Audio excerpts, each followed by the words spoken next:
You ever think about what it means to truly own your home? The freedom, the sense of security, the idea that once you've paid for it, it's yours and nobody can tell you what to do inside your own four walls. At least a broken bar, that's the dream. But in my case, that dream turned into a nightmare the day my homeowners association, my very own HOA, decided to flex its power. They didn't just send me warnings, or call me to a meeting. No, they sent men to my house, men who pretended to be police officers. And when I opened the door, I realized I was staring at something that wasn't just intimidation, it was a crime. This is the story of how my HOA sent fake officers to my house, a broken bar, but I'm a homeowner, and I wasn't about to back down. Act 1A. Setting the stage. Let me take you back to the beginning. I moved into this neighborhood a few years ago. It wasn't fancy, but it had everything I wanted. Decent schools, a quiet street, and most importantly, a house I could finally call my own. Like most neighborhoods built in the last couple of decades, it came with an HOA. At first, I didn't think much about it. They sent out newsletters about community picnics, reminded us to take down Christmas decorations by a certain date, and made sure lawns stayed neat. Annoying? Yes. Dangerous? Not really, or so I thought. The first time I got on their radar was because of my front yard. I like gardening, but not the perfectly manicured, suburban, golf course-style lawns that most of my neighbors seemed to worship. I planted vegetables, a few wildflowers, and even put up a small solar-powered fountain. To me, it was beautiful. To the HOA, it was apparently a crime against humanity. They sent me letters. Then they sent me fines. I argued back, citing state law about homeowners' rights. That's when the real trouble began. Act 2A. Escalation. The HOA doesn't like being challenged. You see, these people get off on control. For some of them, this is the only power they'll ever have in their lives, and they cling to it like a lifeline. After I refused to pay their ridiculous fines, they started harassing me in other ways. Parking tickets for having my car slightly over the line in my own driveway. Notices taped to my door about noise violations when I was literally just mowing my lawn at 5 p.m. Emails about my trash bins being out for too long. It got to the point where every time I checked my mailbox, I felt sick. But in a broken bar things took a darker turn. Act 3A. The fake officers arrive. One Saturday afternoon, I was home alone, working on my computer. There was a knock at the door, a heavy, loud knock, the kind that makes you think it's the police. I looked through the peephole, and sure enough, there were two men standing outside. Dark uniforms, badges clipped to their belts, serious expressions on their faces. My stomach dropped. Had I done something wrong? Was I in trouble with the law? I opened the door cautiously, and one of them immediately said, "Good afternoon, sir. We're here on behalf of the HOA. There have been some violations reported at your residence, and we need to come inside to take a look." Something didn't feel right. First off, real police don't work on behalf of the HOA. Second, their uniforms look at a broken bar cheap, almost like costumes. And their badges? They didn't say police department or sheriff's office.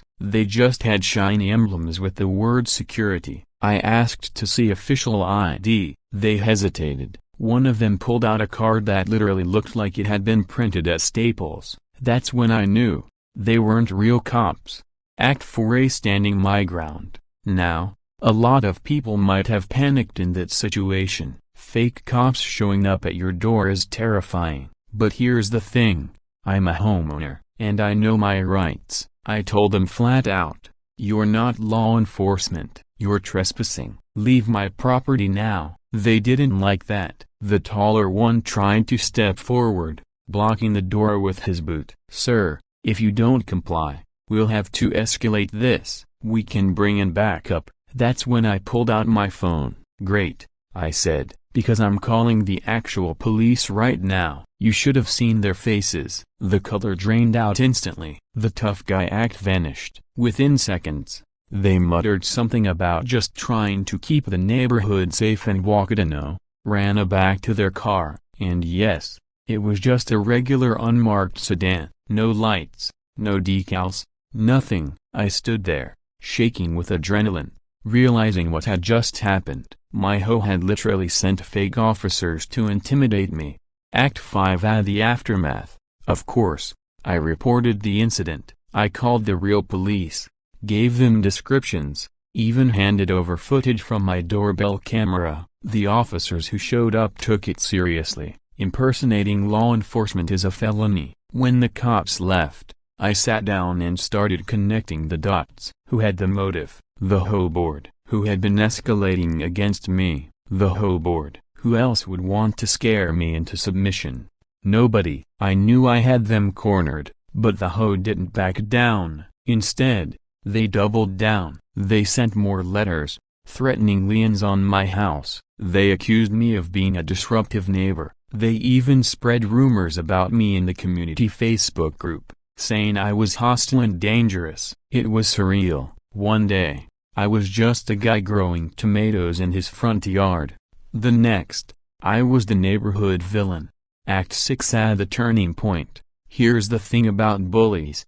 They rely on silence. They expect you to roll over and take it. But I wasn't about to let that happen. I started documenting everything. Every letter, every notice, every interaction. I set up extra cameras around my house. I spoke with neighbors quietly.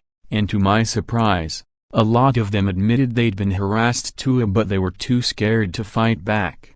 That's when I realized this wasn't just about me. This was bigger. I reached out to a lawyer who specialized in HOA disputes. When I told him about the fake officers, he almost fell out of his chair. That's criminal, he said. Not just civil. If we can tie this to the HOA, they're in deep trouble. For the first time, I felt hope. Act 7. The fallout.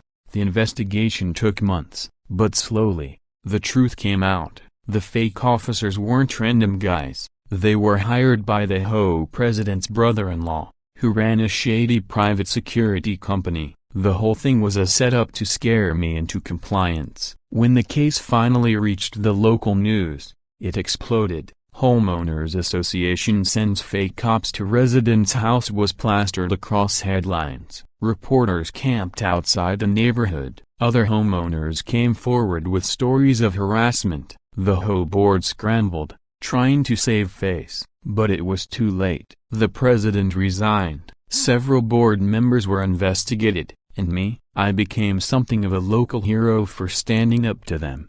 Act 8. A reflection. Looking back, it still feels surreal. I bought a house because I wanted stability, peace, and a little patch of earth to call my own. Instead, I ended up battling a group of wannabe dictators who thought they could control me through fear. But here's what I learned. Knowledge is power. When you know your rights, when you stand firm, and when you shine a light on corruption, even the most intimidating bullies crumble. So if you're listening to this and dealing with an overbearing HOA, remember my story. Document everything. Don't be afraid to push back. And most importantly, never, ever let anyone trick you into believing they have authority when they don't. Because at the end of the day, this is my house. I'm the homeowner. And no fake officer, no HOA board, no neighborhood gossip can take that away from me.